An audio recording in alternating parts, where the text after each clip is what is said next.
broadcasting live out of a basement in Appleton, Wisconsin. You're tuned into Fox Cities Core on WCZR Code Zero Radio. We're the show that gives you an opportunity to call in and be a part of the show. Our call-in line is 920-358-0795. Core. We've got a special show, and in just a few weeks, an incredible event's going to be taking place at Tanner's in Kimberly. So it's a great event. It's one that brings the community together. It makes a real difference in the lives of local children. Joining us today is Brad Christenson. He's the founder of Rock for Wishes, and it's been granting wishes to children battling critical illness through the support of our local community. And Brad's here to tell us all about the event coming up next month, how it got started, what you can do to make this event a success. And since music is such an important part of this event, we're joined by multiple people from multiple bands that are involved with the event this year. I'd like to welcome Makenna. I'd like to welcome Jeff, Austin, and Will as well to Fox Cities Core. Can you guys just tell everybody what bands you're in right off the bat? Austin, you're in the back. You start. I'm in the back. Austin Close here, lead singer of Infrared. Howdy. I'm Will. I'm the bass player in Milly The Mayhem. Jeff, BoomBoxx. I'm Makenna, and I'm with Grand Union. And I'm Brad, Rock for Wishes.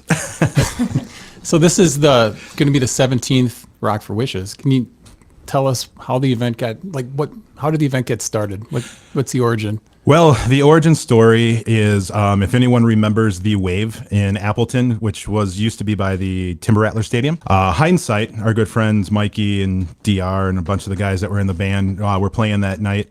And in between sets, we went back in the ballroom area, and there was a few adult beverages being consumed. And Mikey just spouted off and said, we got so much musical talent in the area. Why don't we should do something to give back? And I was kind of like, yeah, that's a good idea. And he's like, and we're friends with so many of them. And I'm like, yeah, And then I think Marty, who was the owner, or not owner, but who ran the Wave at the time, he said that we could hold it here and we could have it in the ballroom because there'd be more room to have people, and we have a decent sized parking lot and everything. So we're doing shots and spitfiring about this whole thing. And then I think one of our other buddies is like, the charity we could do is Make-A-Wish. He goes, that'd be really awesome. And then without missing a beat, Mikey went, we could call it Rock for Wishes. And I was just like, yeah, that sounds awesome, and we were just like, spitballing about it. Thought nothing else after it. They went to go back on stage at the Wave. 2 songs in, on the microphone, Mikey goes, and just watch out here at the Wave in December. We're going to hold a brand new event called Rock for Wishes, benefiting Make-A-Wish. More details coming soon. The rest of us, I think I was standing by Marty. The rest of us looking at each other like, what? I thought we were just spitballing, nothing coming of it. So I think the next day or a day after, I called Mikey. I'm like, hey, are you serious about this? Doing this Rock for Wishes thing that we were talking about? And he's like, yeah, I am. We know so many people. He goes, I think we could really pull it off. I'm like, all right. So we went down to the Make-A-Wish office a week or two later. And they were like, and we were telling them what we wanted to do. And they were like, whoa, what? They paused, what are you doing? Because they're very guarded of their name, right? They just don't want anyone using it, trying to raise money for them. You have to fill out event flyer, whole form of how you're going to raise the money, what they're getting, all this stuff. And if you're doing an event where it's you're raising money, but you're going to keep half of it and they're only getting half, they're not going to approve it, right? They're looking at getting at least 75-80% of whatever you're doing. And they probably were also thinking these mid 20-year-old guys want to do this benefit for us, so we filled out all the paperwork and we handed it in and they approved the event. So then from there we were like, okay, so how do we do this? So the first Rock for Wishes ever was December 26th, the day after Christmas, which was a huge mistake. But anyway, it was December 26th. It was 12 bands that started at noon and went all the way till 2:00 at night. It was the longest day ever. I think we raised $4,500, $5,000, somewhere in there, with no budget. We had zero money to start this thing, and then it's obviously has grown from there. The first 3 years were at the Wave, and then we had the 4th year booked, And I woke up one morning, early January, and I had like 4 text messages on my phone from overnight. And I'm like, I look, and it's all my buddies that are in bands that were at the Wave. And they're like, dude, the Wave's closing at the end of January. And I'm like, what? Well, like, we got Rock for Wishes booked in March, you know, because we moved it to March because it was just a much better time. And so I text my buddy Jason Lambie, who was in Half Empty for the longest time. And he was good friends with Jason over at Tanner's. And I said to him, I'm like, hey, do you think, you know, you could talk to Jason for me to see if he wouldn't mind bringing Rock for Wishes in? I've got bands booked. I already got silent auction stuff coming in. Like, he's like, yeah, I'll talk to him. Not even an hour later, I get a text back from him, you're good to go. You just got to call Jason. So it's been at Tanner's ever since. They're great to us. I mean, they basically gave us the run of the place for 2 days. And yeah, I mean, that's kind of how it's growing throughout the years. So what lessons did you learn from that first year? A lot. Don't book 12 bands. You know, it's one of those things, like, every year as I get older, we tend to push times up and end sooner because, you know, it becomes a long day. It's a long night. I mean, Friday we start setting up, and, you know, like in last year, we had a whole new production. Like, Steve from Point Source, he's awesome. He's been our sound guy for like the last 5-6 years. But we also had Jason Lipsky, who runs Appleton Rock School. And then John Doherty, who's part of Life Fest. I know them. And I asked them about backline because we always struggle on that. And he's like, yeah, we can do that. And then tongue in cheek, I said to him, yeah, he said, do you want anything else? And I'm like, yeah, you guys got a video wall? And he's like, well, yeah, do you want to use it? And I'm like, really? And he's like, yeah. He goes, what else do you need? We'll bring in staging. We'll do everything. We can do a catwalk, all this stuff. I'm like, oh, all right. So last year we had this whole like almost arena set up inside Tanner's, and we got it again this year thanks to them. So yeah, it's going to be an awesome show. And, you know, just through the years, you learn what works, what doesn't. You know, we throw things out there from year to year to see, okay, let's try this. If it doesn't work, not a big deal. You know, like a couple of years ago, we're like, well, let's do Rock for Wishes trivia because it was like the 15th year. And we're like, you know, like $1 or $2 to get in, fill out the trivia, we'll grade it, and whoever wins the pot. Well, we only had like 10 people do it. So that that didn't go over well. So no, we haven't done it again. But it's things like that. You know, you think of things coming into the year like, oh, let's try it and see if it works. Well, it's such a great cause. Can you tell me a little bit about where all this money is going? Yeah. So every dollar we've raised so far, I double checked with Make-A-Wish, we're about over $213,000 raised through the first 16 years. We give everything to Make-A-Wish. So everything we get from coming through the door, which is a $10 fee, to the silent auction, 50/50 raffles, other various raffles we end up getting, like guitars or iPads or whatever it is, like everything goes to Make-A-Wish. So once I get everything gathered, you know, I got outside sources I reach out to, like companies will write a check for like a couple $100 or something like that. So I gather it all up, I bring it to Make-A-Wish, and I basically put it down on the table and like, here you go. Like, do with it what you need to, whoever needs wishes granted or whatever. On average, we normally help grant about 3 wishes every year. So we're at 43 wishes granted so far. For local kids, too. It's all Fox Valley kids that we've granted wishes for. So you actually know the families that have benefited from this? We learn who they are. Yeah, so when we give them the money, whenever they decide who gets what or how they're going to decipher it, they let us know, like, who we helped grant a wish for, and we get their story. Like what they were dealing with, like what the wish was, how we helped grant it, and how it helped them feel joy with what they're going through. You know, not just the kid, but the family. The families go through a lot too. So it's so good to hear that every dollar goes, you know, to the cause, because you hear so many charities skimming off the top, or sure, you know, 70% goes to that.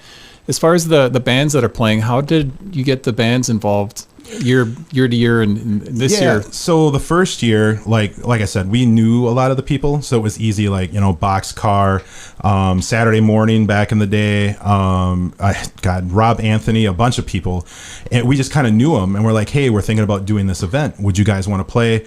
You know, we don't have any money, we can't pay you, but would you mind donating an hour of your time? And they were all like, oh yeah, sure, for Make-A-Wish, yeah, we'll do it. So then we gathered up who wanted to play that first year, and then just kind of made a lineup, just kind of fit in everyone where they could go. From there, The next year, the word kind of got out about it. So we got like Verona Grove to play that second year, and that's when they had their song was being played on WIXX. So like we had a lot of young girls there that wanted to see them, which was really cool. But it was the same thing. I think we had like Annex that year. We had a ton, and it was like 11 bands again the second year, and we did it in December again, which was a mistake because we had a huge blizzard that day. So we only had like 200 people or so show up because of the snowstorm, which is why we eventually moved it to March and now April, just better weather and don't have to deal with that. But so the word starts getting out, and we actually will get emails from bands saying, "Hey, we'd be interested in playing Rock for Wishes. Please consider us." And everyone plays for free, and which 100% is appreciated. It helps us raise money. I know that these bands want to make money, but for them to give up an hour of their time, I can't thank them enough. That's great. And you must be to the point where you're turning bands down as well. I do, and I feel so bad sometimes. You don't want to stretch it out to 12, 15 bands again? No. That's just too long of a day. Way too long of a day. I mean, I'm already, we get the Tanners, like I said, Friday to set up. We're there probably from noon until 9 o'clock that night. We show up the next day at like 9 a.m., just fine tune everything, get it going. We probably take about an hour break for lunch, and then the doors open at 2, and then it's nonstop for me. I'm running all over the place. I mean, and people, they don't understand some of the things I'm dealing with while the event's going on.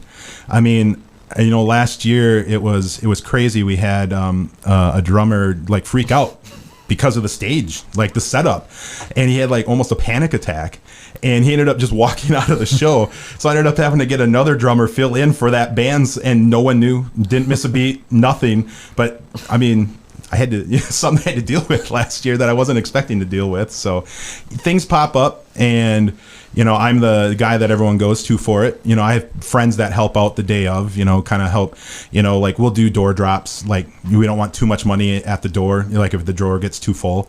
So we do a drop, put in an envelope, put it away.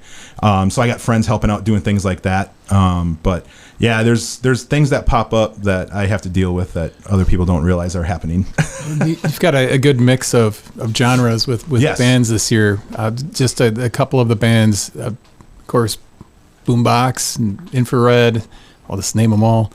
Grand Union, Brady Lee, Milly the Mayhem, which I think is their first show. Doozy, friends of ours.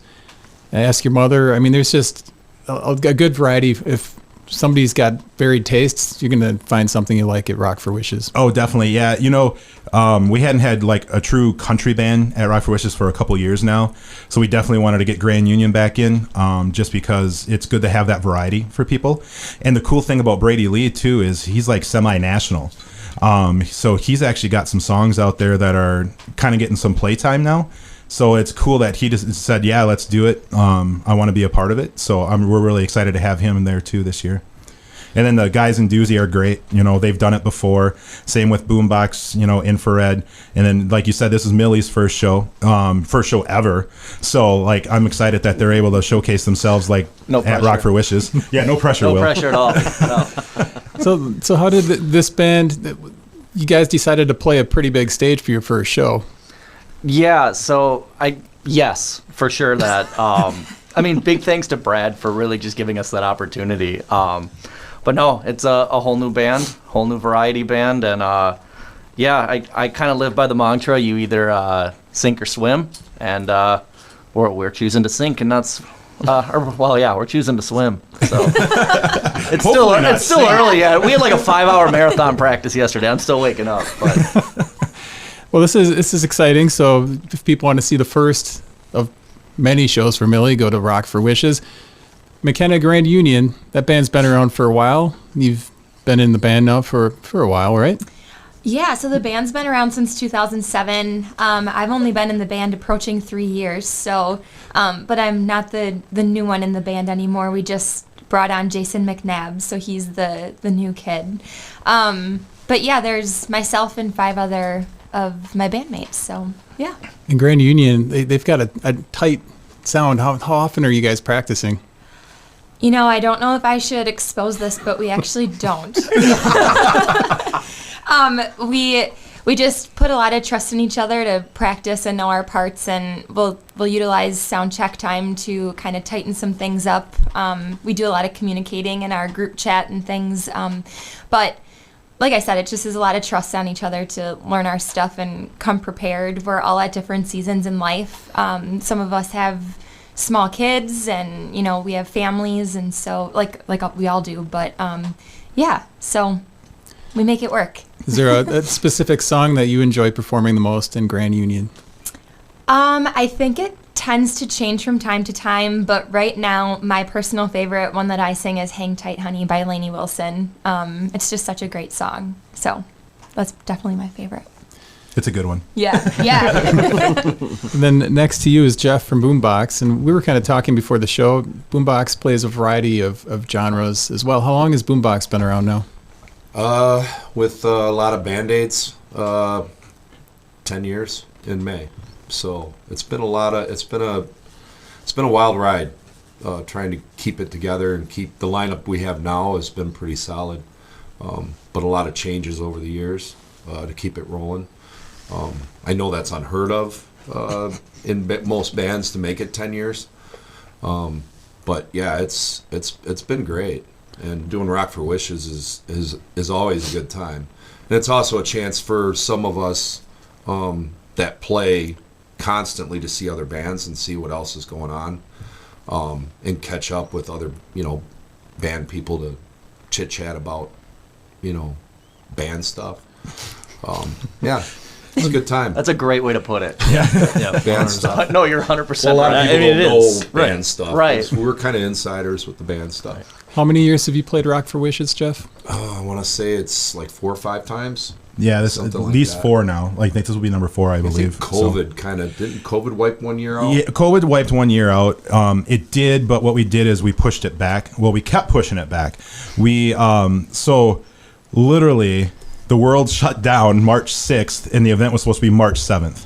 Yeah, And I remember. it was that Friday, and all of a sudden I start getting text messages and phone calls from the bands. They're like, what's your plan? Do you think you're going to keep doing this? And I'm like, I don't know. How do you guys feel about it?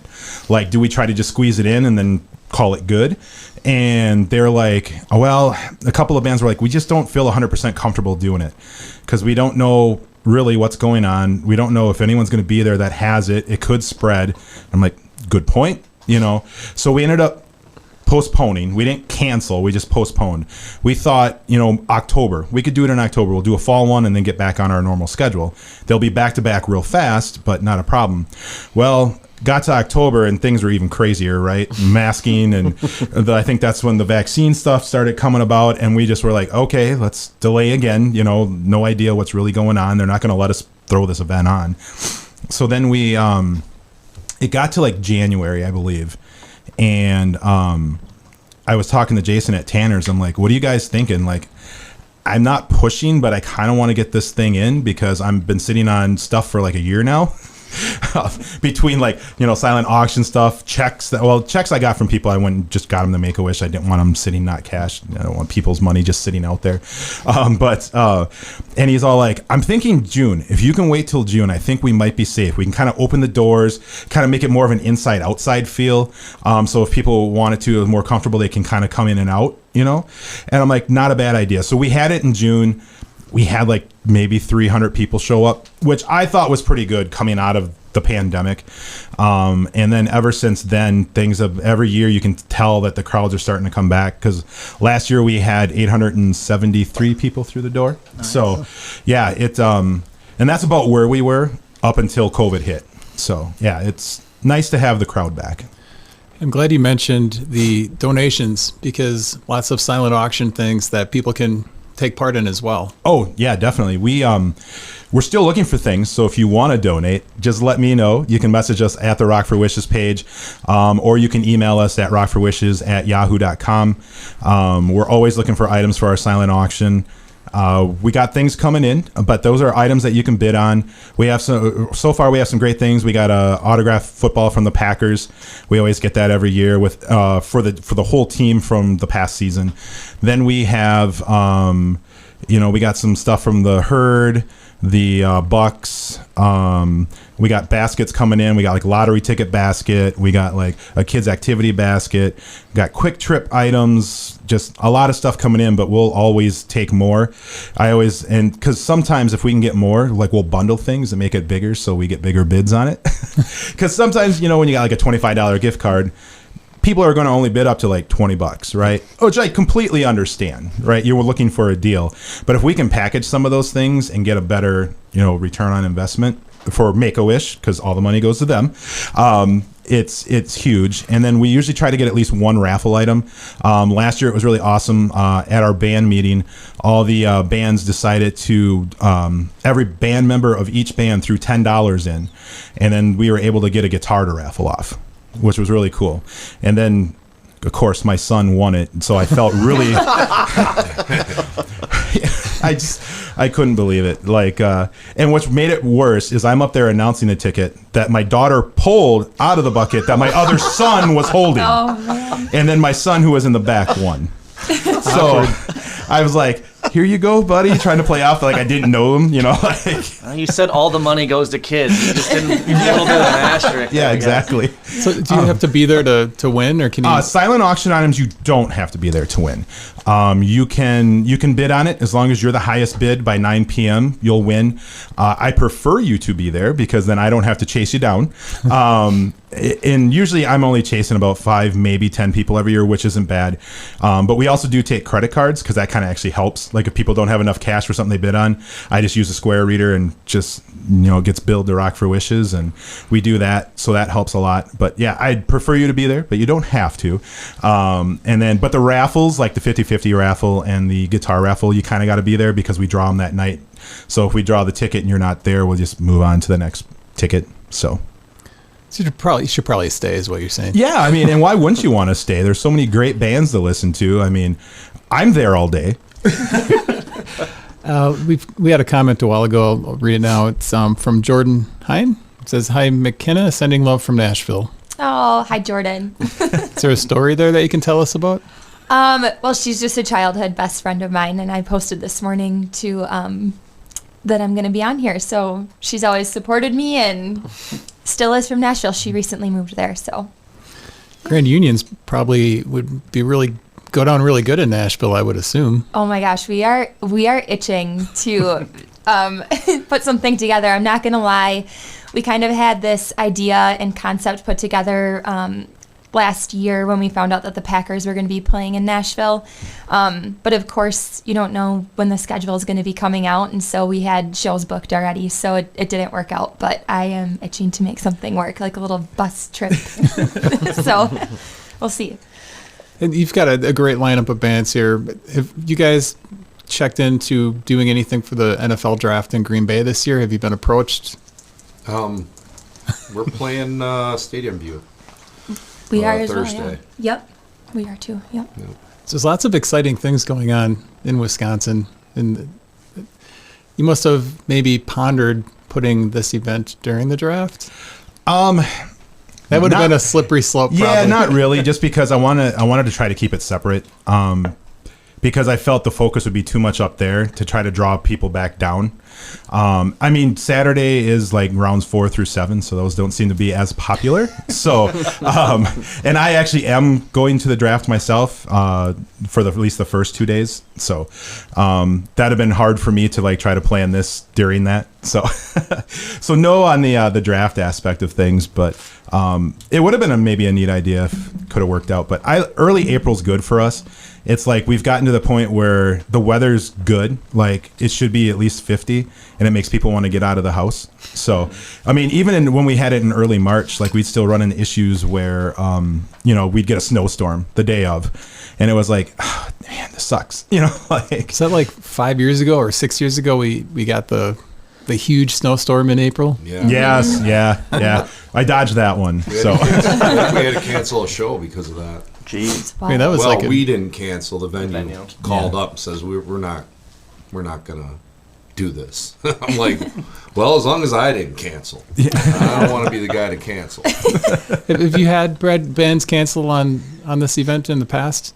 no, no one's canceled. We've had to rework a couple because something's come up. but no one's like technically canceled on us. It was just something happened, like a band member got sick or something like that, and they didn't want to do it anymore, which I guess that's them canceling, but it was like not because they didn't want to do the event, it's because something outside of their control happened. And then we were just able to either fill or just stretch other bands out a little bit longer than their normal hour, which they were fine with. So It seems like something that you have to worry about until everybody actually gets to the venue. yeah, so that's why we always hold a band meeting about a week and a half, 2 weeks before. It's just a like get together. Even if you've played the event, it's just nice to get everyone on the same page. What to expect day of, show up 90 minutes before you play, just makes my mind at ease that everyone's there and ready to go. So, but yeah, I mean, once the day comes and I see everyone walk in, I have a little relief. Yes. Any disagreement on the schedule in what bands play what order? I know Milly and the Mayhem's opening, and then Grand Union, and then Brady Lee. I think because you guys have a show later that night, right? Or that's what I heard, or something like that. Good question. I kind of take it week by week. I'm not gonna lie. Sure. Same. I do the same. Yeah, I think I heard when I work with Ryan from National Event Promoters, Bananas Entertainment, to get everyone booked, and I think that's what he told me when I was getting Grand Union. He's like, they'll do it, but I think they have to play early because they got a show later that day or something else was going on. So that's why they're earlier in the day. So Well, I love the fact that you said you keep moving it, the whole event, early and earlier, because that really dictates when I go out to shows nowadays. oh sure. If it's like after 9, it's like too late. When I was in the mid-20s, I mean, bands played 9:30 to 1:30, right? That was like the normal thing. And now it's like, what, 8 to midnight? Like, I mean, sometimes midnight, it's a 6 or 7 o'clock start, which Yeah. is, 7 which to is 10:30. nice, kind of, but Yeah. So the bands actually like it being earlier as well. Sounds like. sometimes.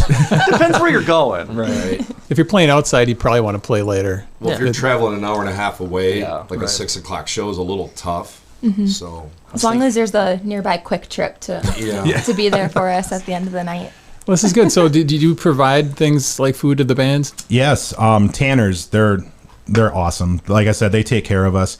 So the day of the event, for our volunteers and for all the band members, I have a check-in list, and you just go up to the door, check yourself in, you get a wristband, and that allows you to, they feed us. They put a whole buffet backstage for everyone who is playing the event or working the event, and you also get free soda, tap beer, things for those people. It's just an incentive. You're giving up some of your time. At least what we can do is feed you a little bit and provide some drinks and stuff like that. So, yeah. You're still looking for volunteers as well. If Yeah, people we looking. are. The list is filling in, but we definitely need some help. Biggest areas right now would be selling whatever raffle item we get. We have no one signed up for that yet. And then 50-50 raffle earlier in the day. My old boss and buddy Rick, his whole family tends to do the 50-50 from midpoint to almost close. And man, they drum up the money. Like, they get everyone. His line is, he goes up to him like 50-50, and they're like, I'm not sure. He goes, what, you don't like kids? So that's his whole gig. That's how he gets people to buy. And we sell a lot so we do arm length of tickets for like $20 or $25. I don't remember exactly. And when we first started doing it, everyone wanted me to do it because I have a pretty big wingspan. Mm-hmm. So it was about 38 to 40 tickets every time. But everyone's trying to hunt me down while I'm in the middle of doing all these other things. So I said, nope, from now on, it's just 40 tickets for $20 or $25, whatever it is. Don't have to measure it. They know they're getting a deal. So that's why we just rip 40 off at a time and then walk around with them. They put them around their necks and walk around and just pull them off. And yeah. Well, besides volunteers, is there anything else that you need at this point?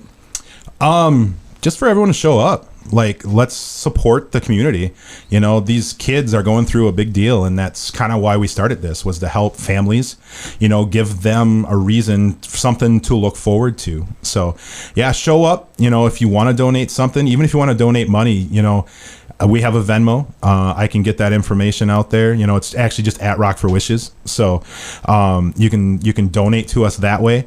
But showing up is huge. The more people there, like, you can kind of feel the impact, and I think that's really big for our community. Rock for Wishes is taking place next month. It's the 17th annual, Do you have any big plans for the 20th?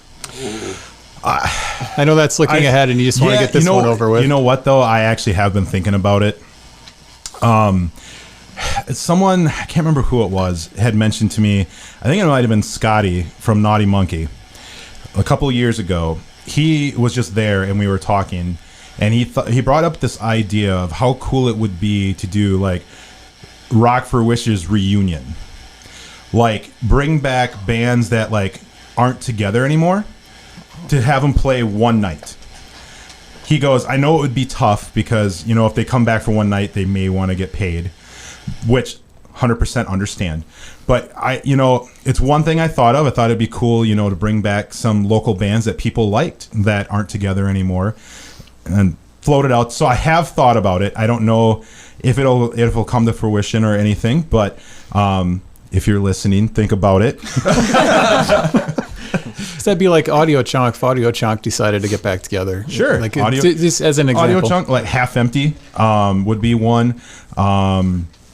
Even like Ben's old band Blend 7 would be another one if Kendra were up for it. Maybe Rooftop. Jumpers. Yeah. You know, like Mikey's latest or whatever band, or Face for Radio even. But you know, there's a lot of them out there. Like, you know, even Naughty Monkey. You know, like they still do like one show a year. Adam's Way. You know, there's a ton of bands in the area that aren't together anymore. But you know, it might be a cool thing for the 20th to try to get, you know, all these people together again for one like last hurrah. And to do it at Rock for Wishes, I think would be pretty cool. If we could get Face for Radio to come back, would be great. That'd be my plug. Seeing Mike, when we started kind of really gigging out in Infrared, I think we saw them with Mikey at... Is that Pub 55? Pub 55. And I remember we came out of that and we're like, okay, that's what a band is. Holy crap. That like, set the bar pretty high. Yeah, that was it. I'm like, all right, I got to go practice. It's like 1 a.m. So besides the bands that you are playing in at Rock for Wishes, are you guys in other projects? Not currently. Kicking around an idea to possibly maybe start something country. I have for a couple of years thought about it, but do I want that extra... I don't want to say headache, but headspace. Gigging a lot, you know, like every Saturday, sometimes it gets a little bit much. And then in the summer, sometimes you're doing doubles and triples. And do I want more? It's kind of a battle. I kind of prefer just having the one. And in the past, I've done originals. So there's always a desire to go back to doing some original music as well. What was the name of your original band? Oh, I'm from Ohio, so it's nobody would even know it. But what is it? We call it was Universal Mind. So I'd go see that band. I thought maybe some vulgar title was gonna come forth there. I kind of give off that vibe. Some Ohio slang or something. Yeah. I grew up in Ohio and moved here 18 years ago. So. Well, Ohio has a pretty good music scene, don't they? It was near Detroit, so it was a lot of back then we were playing some of the same clubs and bars that Kid Rock and Smashing Pumpkins were playing. So it was kind of weird because you'd see the flyer, you know, like Kid Rock, for instance, it would say Kid Rock. I'm like, who's this Kid Rock character? You know, I thought he was like a DJ or something because that's kind of what it had in the beginning. And then all of a sudden he went platinum with that album, and it was like, oh, okay, that's Kid Rock then. And now it's a different Kid Rock, but yeah, it's been a long. I guess I'm giving up my age, but yeah, it's been a long road. But I see Mick Jagger kicking around. He's like 80-something years old, so I got no excuse. And he just had a kid not too long ago, so. I'm not doing that. I'm done. No more of those. Yeah. We had a comment on here, AJ Weons, that said saw Face for Radio a couple times at Tanner's before COVID. So Tanner's is a place that most of you are probably familiar with, even before the Rock for Wishes. Great setup in there. If people haven't been there to see a show, they've got the big room, and then of course the silent auction and everything else takes place back in the bar area, one of the side bar We areas? actually set the silent auction up just on the side of everything, nice. inside the venue, because we just want to kind of keep everyone in there. But, you know, like 50-50 raffle, like I said, my buddy Rick, they'll go into the bar and try to get people. And then just before we call it, he'll run back into the bar and be like, we're going to draw the 50-50, come in. And then if they hadn't paid to come in, they got to pay to come in. So he's like generating all kinds of money for us. So how much is the admission to come in? it's $10. You can Very actually, reasonable. Yeah, you can actually get tickets now if you want. You can get them at Tanner's in Kimberly, $10, and we run a special if you get them beforehand. If you buy 4, you actually get them for $35. Kind of do it like a 4-pack, like so if you got like a family of 4 or anything like that. Family of 5, sorry, it's going to be $45. But So it's a kid-friendly event as well. it is. We do advertise it as all ages. We really push it. You know, we see a lot of families come early, which is a lot of fun. My kids are usually there all day. You know, they absolutely love it. They think it's the coolest thing ever, especially when my oldest 2 boys, like at the end of the night when we're cleaning up, they'll just stand on the stage and listen to everyone talk, and they think it's the coolest thing. So, but yeah, we get a lot of families that come early. As it starts going out about 8:30 at night, you kind of see them leave. So that's when I kind of lift the reins a little bit on lyrics and songs. It's about that time. What But time are we playing? I think you might be safe. We're after family time. Yeah, you're after family time. All right. But no, like if you play early, like I try to, like, you know, if you got any songs that have, you know, certain words, there's going to be kids, try to avoid them, please. You know, either edit yourself or say something different. But, you know, as I notice that there's really no kids left, I kind of lift the reins a little bit. Well, and of course, being a parent with a 8-year-old, I appreciate hearing that. Yeah. And it makes it more attractive. Yeah, definitely. We try to make it as family friendly as possible, especially early. You know, Make-A-Wish, they always give us these toy baskets for the silent auction every year, and they kind of teeter them to, like, you know, more boyish for one, more girlish for the other, and that way it kind of, you know, gives families like, oh, let's bid on this one or bid on that one, and those usually bring in some decent money. Like, it's like a tower. They put a tower of like games and stuffed animals and action figures and stuff like that together for us, which is really awesome. Just sounds like a great event to have fun and also help, you know, people that need help. Yeah, it's fun watching the kids dance early, like when the bands that are playing early, because, you know, everyone takes their time to move their way to the front of the stage. Sometimes they need some liquid courage to do that. But it's fun watching the kids that are there. Like, they don't care. They're out there dancing and shaking and having a good old time running back and forth. Like, I think my son was like sliding on his knees at one point, like, I don't know how he's doing it on that floor, but I'm sure that's why he's got the holes in his pants. But And you're selling merchandise as well. There's a link online you can buy merch. yeah, so I got last year's shirt on. There's a few years we didn't, but what we try to do is like spoof pop culture. We always seem to make that, like, seems to sell the best. So last year we did Hard Rock Cafe. The year before that we went back to Star Wars. We had the Star Wars theme. We've done like the Avengers. We did when everyone was like keep calm and whatever. We did keep calm and grant wishes, and that shirt sold a ton, which was really awesome. But this year we're spoofing. Austin's wearing the Fresh Prince one. Austin's got the Fresh Prince one on back there. Yeah. But this year we are spoofing Breaking Bad.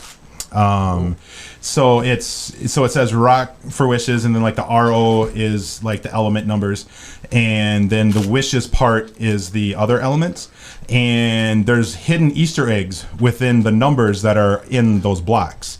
So in the RO, the number 17, obviously for the 17th annual Rock for Wishes, but in the WI is 43 for the 43 wishes we have granted.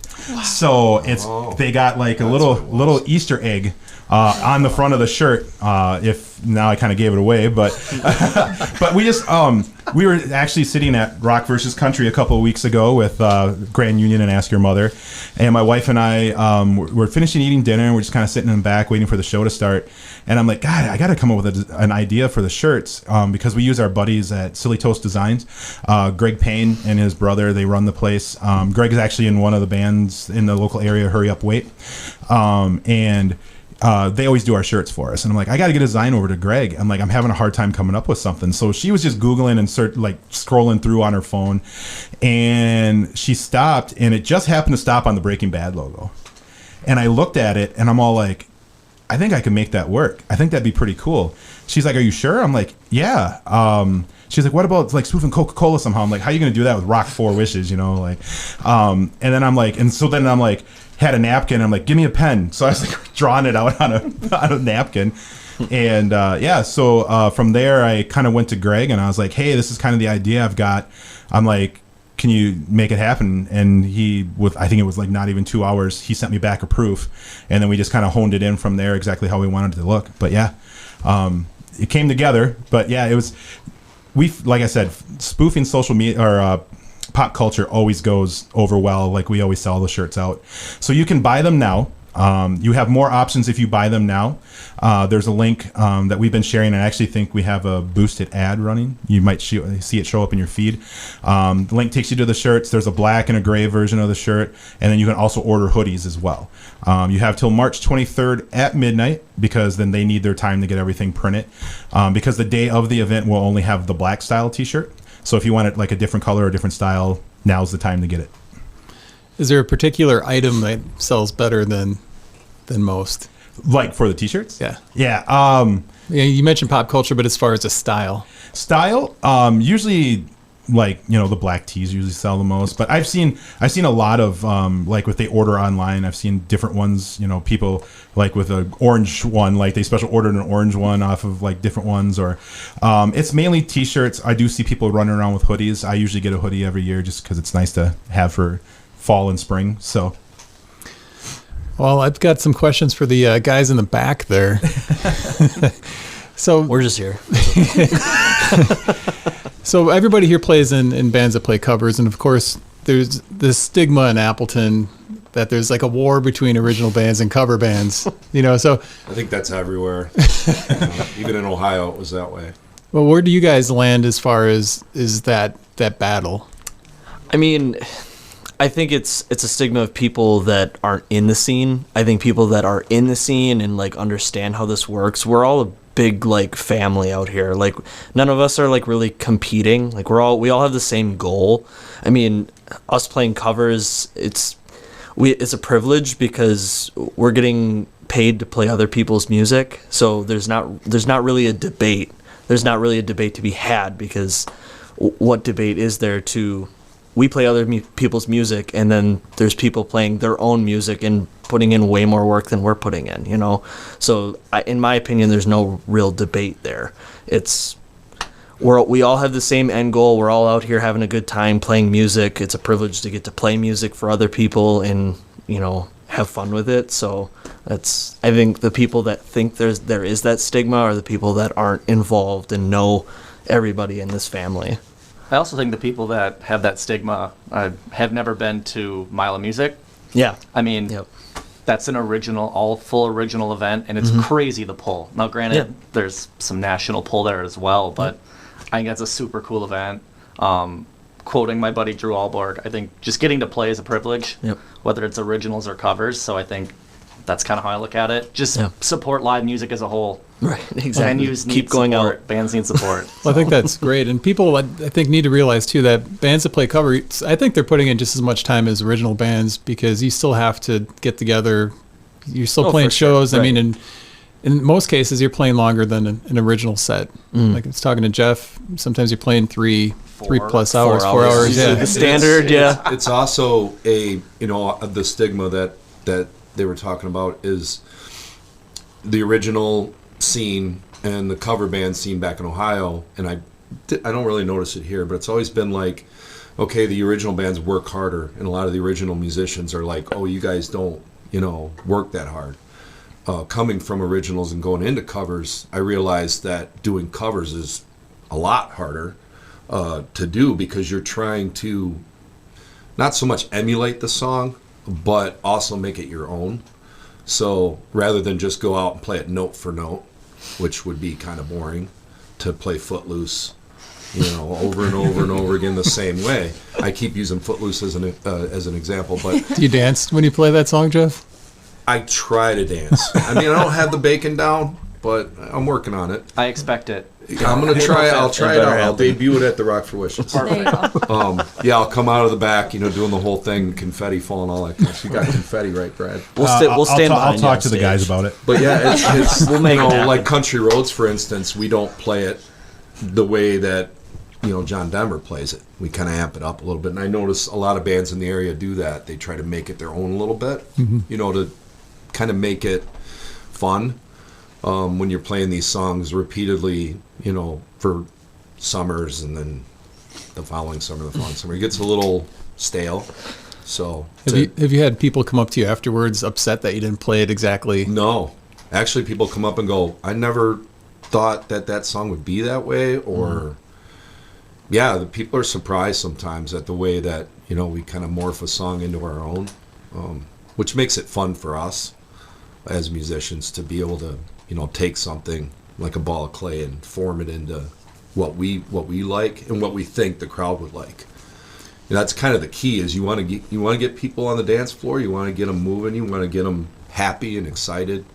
And We also don't want to hate the music that you play. yeah, and in the venues, it's to sell drinks. Right. You want to be selling drinks. Rock for Wishes, that's something we want people spending money and donating for the kids. So yeah, that's something that I would do every year if Brad asked, to go and do this event, because I lost my uncle to leukemia, and I've lost several other relatives to cancer, and to see a Rock for Wishes kid get their wish, it's heartwarming. It makes you feel good that you're doing something good for the community rather than just playing bars every weekend. So yeah, it's a good thing. Do you guys talk about or have you done it in the past, an All-Star Jam at one point? The first year. That was it? The first year. That was the only Bring time. that back. So yeah, the thing, we got backlash on it when we did it, because it was all like, so we had certain people up there, and they're like, what, I wasn't good enough to be up there. So we kind of dumped it after the first year because we didn't want to hurt anyone's feelings, right? Yeah, Like, you're not giving up up your there for a time to reason. play, like anything like that. But I mean, it's something that like, ask your mother's closing tonight if that's something that like that last 30 minutes or whatever, or last 10 minutes, if they want to bring people up, whatever, that'd be cool. It's something I could leave up to the band that's closing that night. I don't know if it's something we necessarily, I don't know. I guess I'd have to talk to everyone. Maybe discuss it at the band meeting. Yeah, Maybe Joe Cocker help with my friends.